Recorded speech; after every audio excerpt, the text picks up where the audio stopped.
zurda calavera entre sus dos canillas cruzadas. Dejadme vivir un poco más, yo estoy trabajando por la humanidad doliente, pagaré todo lo que debo sacrificándome por la gran huérfana. Tened compasión por mí. Si tú hubieras estado preparado moriríais en presencia de esta figura. Esta fue la respuesta y luego vino un silencio aterrador. Yo, Bill gusano del lodo de la tierra, de pie junto a una de estas solemnes columnas invictas del santuario, ¡ay de mí! ¡Ay! ¡Ay! Tremendos recuerdos vinieron a mi mente. Estaba metido dentro la Orden Sagrada del Tíbet, pero esto no era nuevo para mí. Recordé que en otros tiempos había estado allí en ese mismo lugar parado junto a la misma columna veneranda. En el patio, alrededor de la mesa sagrada, un grupo de nirmanakayas estaban sentados. Aquellos seres inefables destilaban felicidad. ¡Oh Dios! ¡Qué túnicas tan hermosas, vestiduras de paraíso, qué rostros tan divinos! Es obvio que no faltaba entre ellos algunos Sambhogakayas, los cuales, como es sabido, tienen 3 perfecciones más que los nirmanakayas. Permítanme ustedes decir algunas palabras. Me viene en estos instantes a la memoria el recuerdo de otros tiempos. Hace ya muchos siglos que yo estuve parado aquí en este mismo lugar y junto a esta misma columna. Si tú no hubieras estado antes aquí, me contestó un anciano venerable, no habríais vuelto a golpear en las puertas de este templo. Avancé algunos pasos retirándome de la columna para situarme reverente ante la mesa de los santos. El anciano, que había tomado la palabra en nombre de todos los elegidos, se puso de pie para hacerme algunas justas recriminaciones. ¡Qué rostro tan majestuoso! Parecía un Cristo viviente, en sus ojos se reflejaban muchos días y noches cósmicas, su barba sagrada era una viva representación del verbo universal de vida y su cabellera inmaculada cayendo sobre sus hombros inefables nos recordaba al anciano de los días de la cábala hebraica. Habló y dijo cosas terribles. Mencionó a una mujer que yo había conocido después del sumergimiento del viejo continente Atlante. ¿Te acuerdas de fulana? Sí, venerable maestro, me acuerdo de ella. Es evidente que yo había fracasado por ella en los antiguos tiempos. ¿Te acuerdas de Zutana? Sí, venerable maestro, me acuerdo de ella. Entonces vino a mi mente el recuerdo viviente de una reina tibetana. En el Asia Central, en el corazón mismo de los Himalayas, a un lado del Tíbet existió un reino maravilloso hace ya cerca de 1.000.000 de años. Los habitantes de aquel antiguo país fueron el resultado de una mezcla ario-atlante. Todo esoterista sabe muy bien que la primera subraza de nuestra actual quinta raza raíz floreció en el Asia Central. Yo viví en ese viejo país y conocía a la citada reina, a esa que el maestro me recordaba en forma recriminativa. Ella vino a mí cuando yo era sacerdote de la Orden Sagrada del Tíbet. Sufría la infeliz y me contó sus tragedias. El monarca, su esposo, estaba enamorado de otra mujer y es natural que la desgraciada reina hubiera caído en la desesperación. Quise ayudarla, hice lo que pude por ella, pero cometí graves errores. Asaltar la mente ajena es un delito y sería absurdo negar mis propios errores. Usé los poderes psíquicos en forma evidentemente negativa y hasta cometí el error de recibir algún dinero. El tesoro real me pagó la suma, a cuenta de gastos de la reina. El esposo abandonó la concubina, rey y reina se reconciliaron para bien de aquel país. Aparentemente hice bien, mas recordemos las palabras del maestro Moria. Entre las cadencias del verso también se esconde el delito. A todas luces resulta claro comprender que caí en el absurdo, que cometí estupideces y por tal motivo, a pesar de ser un 2 veces nacido, fui severamente castigado. Allí estaba el anciano recordándome todas estas cosas y es claro que mi dolor moral fue espantoso en gran manera. ¿Te acogiste a la orden de la jarretera? Sí, venerable maestro, me acogí a ella, fue mi respuesta. ¿Cómo negarlo? La mirada de aquel anciano sacratísimo me traspasaba el corazón, imposible esconderme ante la divinidad. Recordé entonces aquella antigua personalidad que tuve en la vieja Roma. Se me confió la misión de establecer un escenario fuerte para la cuarta subraza de esta quinta raza raíz y entonces utilicé la personalidad humana de Julio César. Formé el gran imperio romano, me batí como un león en las Galias y todo el mundo sabe que fui asesinado por Bruto, el traidor. No tenía necesidad de acogerme a la orden de la jarretera, las leyes secretas de la gran vida universal de todas maneras me habrían ayudado sin necesidad de la citada institución romana. Después de estas recriminaciones me sentía avergonzado conmigo mismo, apenado y con el corazón adolorido. Una dama adepto disfrazada, con el traje de verdugo ritual, avanzó resueltamente hacia mí con el látigo sagrado empuñado en su derecha. De inmediato entendí que debía pasar por la flagelación evangélica. Caminé rumbo al interior del templo, despacito, a lo largo de aquel patio vetusto rodeado de murallas arcaicas. «Muere. Muere.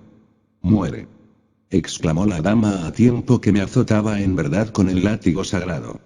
«Sí, eso es lo que quiero, morir, morir, morir, azotadme más fuertemente». Y aquellos latigazos, en vez de producir en mí ese dolor espantoso de la tortura, me entraban como si fueran rayos eléctricos, beneficiándome, pues sentía en mi interior que esas entidades que constituyen el yo pluralizado, eran abatidas de muerte. Escrito está que Horus debe vencer y destruir a los demonios de Set, Satán, para que el alma resucite en el corazón de Osiris, el Cristo. Es evidente, cierto, patético, que después de haber vuelto al nacimiento segundo, necesitaba morir en sí mismo, aquí y ahora. Esta no es la muerte ordinaria común y corriente de los profanadores de la vida que infunde tan gran terror a los seres vulgares. A esas muchedumbres que pueblan la faz de la tierra. Ciertamente esta es la muerte iniciática o filosófica de los maestros a la cual hacía referencia Giordano Bruno, escribiendo. Coloro che filosofano gritamente intendo no moriré. Esta es la muerte de Set, el mí mismo, el sí mismo, tan adorado, por muchos equivocados sinceros. Han pasado ya muchos años de mi vida y jamás he podido olvidar este evento cósmico ocurrido en el corazón de los Himalayas.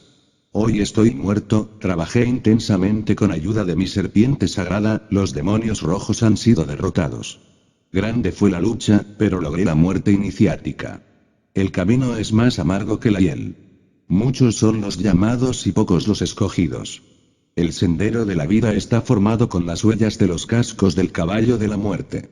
Necesitaba disolver el ego, morir, sí, y ahora parlo porque, capítulo 7, Meditaciones. En este mundo de la manifestación cósmica, no existe en verdad, gloria de más altos arreboles que la de ser, entre la luz creada del universo, uno de esos crisoles en que todo el encanto del alma se condensa como el fuego del éter en los soles. No es cierto que Brahma, el espíritu universal de vida, esté en sí mismo falto de esa unidad espléndida. ¿Qué importa que el sublime Prometeo, bajo el chispazo terrible que su frente atrae, muerda en la lucha el lodo de la tierra así, como Anteo, se levanta heroico siempre que cae? Batallar, luchar, sufrir, liberarse al fin, perderse como gota diamantina entre el océano de la luz increada, es ciertamente el mejor anhelo. Los dioses mediante el fuego surgen del abismo y se pierden en el absoluto. En instantes en que escribo estas líneas, vienen a mi memoria tantas cosas. Una noche cualquiera en profunda meditación íntima, abandoné el mundo ilusorio de Maya y libertado de esos grilletes de la amarga existencia, me sumergí durante el samadhi en el mundo del espíritu. No existe mayor placer que aquel de sentirse el alma desprendida del cuerpo, de los afectos y de la mente. Inmensa es la dicha inefable de aquellas almas de diamante que se perdieron entre el gran alaya del universo. Y embriagado por el éxtasis me entré por las puertas del templo de paredes transparentes.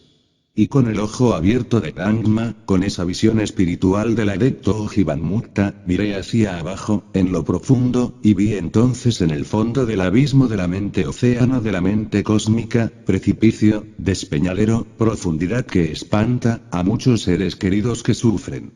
¡Ay! No me desoléis así, tened compasión de mí, cese ya nuestro desvío, ojos que me dais congojas, ojos con aspecto de hojas empapadas de rocío.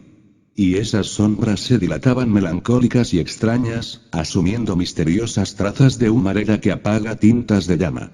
Murmullo de palabras confusas, vagas y con tristeza profunda en el alma, pobres sombras. Vanas formas del mundo de la mente.